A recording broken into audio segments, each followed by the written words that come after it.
Winston Churchill called his depression the black dog, a shadow that stalked him through political failures, wartime chaos, and crushing self-doubt. Yet, in his darkest hours, he painted vibrant landscapes and wrote speeches that rallied nations. Across the Atlantic, Abraham Lincoln, a man who buried his mother, his first love, and 3 children, scribbled notes about his suicidal thoughts, only to rise each dawn and fight to save a fractured America. These titans didn't just endure despair, they weaponized it. Their stories aren't relics of the past, they're proof that even the greatest souls grapple with darkness. And within that struggle lies the power to transform it. Mega History presents.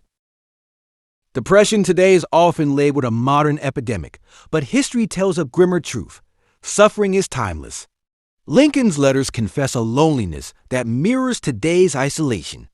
In 1841, he wrote, "I am now the most miserable man living. If what I feel were equally distributed to the whole human family, there would not be one cheerful face on earth." His words echoed a numbness many feel scrolling through curated social media feeds, wondering why everyone else seems happy. Churchill's black dog haunted him long before he became prime minister. After the disastrous Gallipoli campaign in World War I, which cost 250,000 Allied lives, he was publicly shamed, demoted, and plunged into a years-long depression.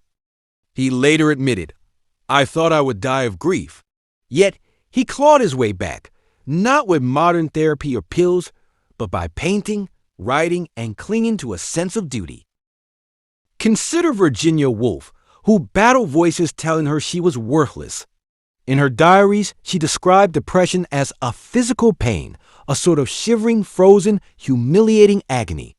Yet, she channeled that pain into novels like Mrs. Dalloway, which redefined modern literature. Then there's Vincent van Gogh, who painted the Starry Night while institutionalized, battling psychosis and loneliness. His letters to his brother Theo reveal a man torn between genius and despair. "I am torn by contradictory forces, hope and terror, life and death." These figures face their pain without the crutches of modern science or societal acceptance. Lincoln's contemporaries called his melancholy morbid sensitivity. Woolf's husband hid her mental state to protect her reputation. Van Gogh sold only one painting in his lifetime. Their struggles weren't softened by hashtags or self-care trends. They had only philosophy, art, and raw resilience. Today, we pathologize sadness, treating it as a glitch to fix. But history teaches us that depression isn't new, it's human. The real crisis isn't our pain. It's our refusal to see it as a shared thread in the tapestry of existence. What saved these minds wasn't the absence of pain, but their refusal to let it dictate their lives. Marcus Aurelius, the Stoic emperor, ruled Rome during war, plague, and betrayal. Each night, he wrote journal entries to confront his fears. You have power over your mind, not outside events. Realize this, and you will find strength. His meditations weren't philosophical musings, they were survival tactics. When his children died, he wrote, "Loss is nothing but change, and change is nature's delight." This wasn't denial, it was defiance. By accepting impermanence, he found stability in chaos. Centuries later, Helen Keller, deaf and blind from infancy, redefined impossibility. At age 7, her teacher, Anne Sullivan, traced letters into her palm. Keller later recalled, "Suddenly, I knew that water meant the cool something flowing over my hand. That living word awakened my soul." She graduated college, authored 14 books, and became a global activist. Character cannot be developed in ease and quiet, she insisted. Only through experience of trial and suffering can the soul be strengthened. For Keller, suffering wasn't a barrier, it was the forge that shaped her empathy. Then there's Frida Kahlo, whose body was shattered by a bus accident at 18. Confined to bed for months, she began painting self-portraits. "I paint myself because I am so often alone," she said. Her art transformed physical agony into vibrant defiance. In the broken column, she depicted her spine as a crumbling pillar, nails piercing her skin, yet her gaze remained unbroken. Kahlo didn't transcend pain. She made it her muse. These individuals practice Stoicism's brutal clarity.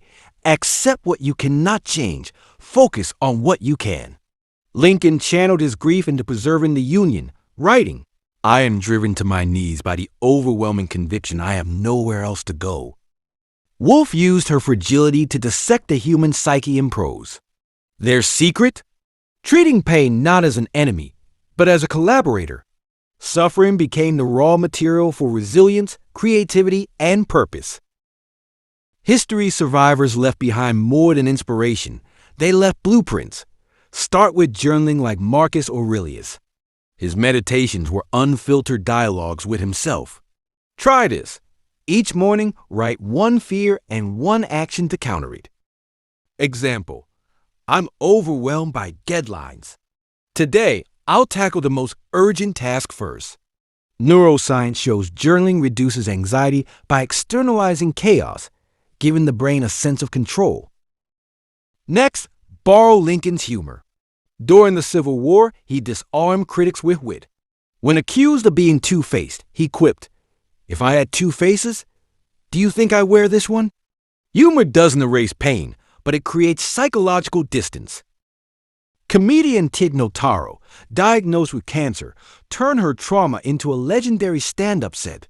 "Laughter is a way to say, 'You're not the boss of me,'" she said. Third, adopt Van Gogh's creative surrender. When sadness paralyzed him, he painted sunflowers. "I am seeking. I am striving. I am in it with all my heart," he wrote. Creativity isn't about talent, it's about flow. Bake bread, doodle, or rearrange your room. The act of making something, anything, shifts the brain from ruminating to creating. Fourth, practice Helen Keller's persistence.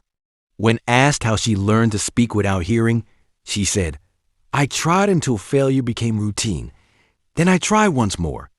Break goals into inch stones. Can't write a novel? Write a page. Can't run a mile?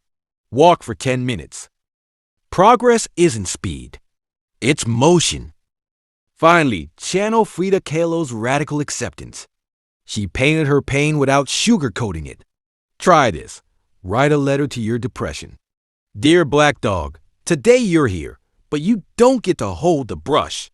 By naming your struggle, you strip it of power. These tools aren't quick fixes, they're daily disciplines. Aurelius journaled until his death.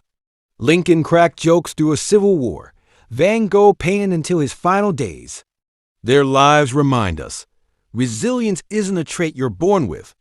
It's a muscle you build.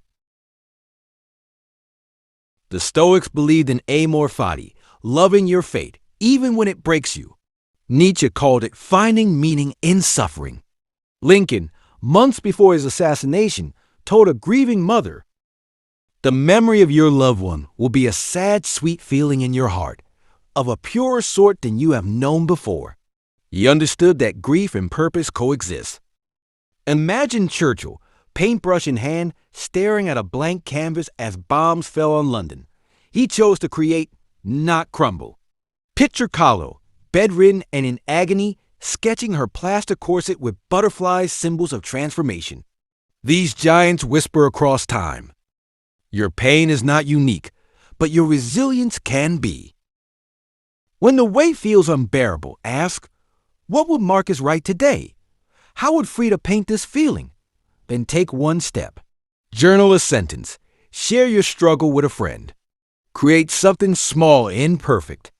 And if this video resonated with you, pay it forward. Like, comment, or share it with someone who needs these words. Subscribe to join a community turning history's lessons into lifelines. Remember, the same stars that guided Lincoln to his darkest night still shine for you. Your story isn't over. It's being written one brave stroke at a time.